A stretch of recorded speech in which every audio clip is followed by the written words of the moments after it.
What's up, everybody? Welcome to this week's edition of 5 Minutes of Management, as always with Rick Bell. I'm Frank Kalman. Rick, we got a lot of things coming up on the workforce front, right? Oh my God, we do. We have Workforce Focus coming up November 9th in Boston at the Ritz-Carlton, and it's going to be a day-long event full of benefits, HR, and technology-related information. So more details to come, and it's going to be awesome, and I plan to be there. So and if you've never been to Boston and the Ritz-Carlton in Boston, that's a pretty swanky place, so you're going to want to check that out. Which I haven't been, so I'm looking forward. We also got Rick, Workforce Live, the traveling speaker series that we've become so familiar with in the workforce readership, coming to San Francisco September 9th. Be sure to check that out. We just wrapped up our speaker lineup. We got some great speakers from Glassdoor, Pinterest, Jawbone, really great speaker lineup shaping up there. We're also coming to Chicago and Dallas in October. So October 22nd, we'll be at the Hard Rock Hotel in Chicago. And then in Dallas, we'll be in Las Colinas again at the Four Seasons. So be sure to check out those two events. Right across the street. Yeah, that's right. That's right. So Rick, what do we got going on in workforce newsland today? All right, so one thing that caught my eye was that cheerleaders are now considered employees in the state of California, which is, I mean, it's a given that the workplace is changing and classification of employees is rapidly changing. We just saw yesterday that the DOL issued guidance on independent contractor status. So, but one thing that catches me with this is it's a fairly narrow type of employment, and granted, they deserve it. I mean, working for basically substandard wages and essentially paying for as much as they had to pay for.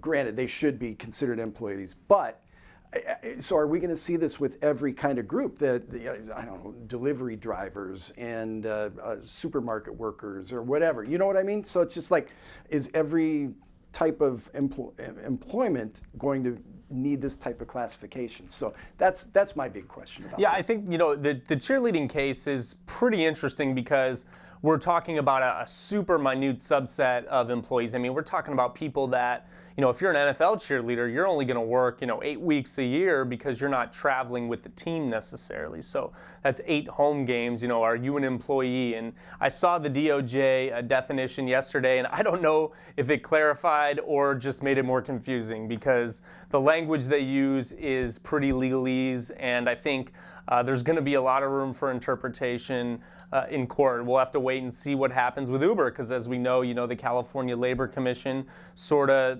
pushed this conversation forward, and there'll be more lawsuits in courts where it actually has some higher implications. So. Right.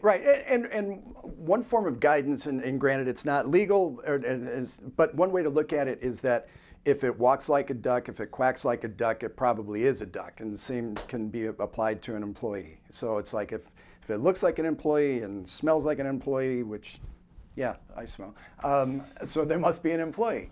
So yeah, so we've got a lot more to come on that. Well, another interesting story this week came out of the Wall Street Journal, and it's funny to me because when I graduated college, Rick, in 2009, the job market was a disaster. I mean, you had people that I graduated with, they had job offers in October, and those job offers evaporated, within months by the time graduation hit. Well, this year's 2015 graduating class, not only do they have one job offer, they have many job offers. According to the Wall Street Journal, more than half of this year's graduating class has at least one offer by graduation. That's up from about 47% last year. And what's even more so is that a lot of these grads are turning down offers for better jobs. As the Journal reports, a lot of these students are taking offers in October, and then as recruiters follow up come graduation, they're getting crickets because these college grads have taken better jobs, and this is something you just didn't see in a while. So it's a good indicator and a good proxy, I think, for the larger job market, the fact that these young kids are able to garner such demand that they have actually some choices. Well, and it must be incredibly frustrating to a recruiter. Oh, yeah. It's like you spend all that time on campus and contacting and recontacting and emailing and tweeting or whatever, and then it's like you're saying, it's crickets, and so it's just more power to the to these graduates who can get these jobs.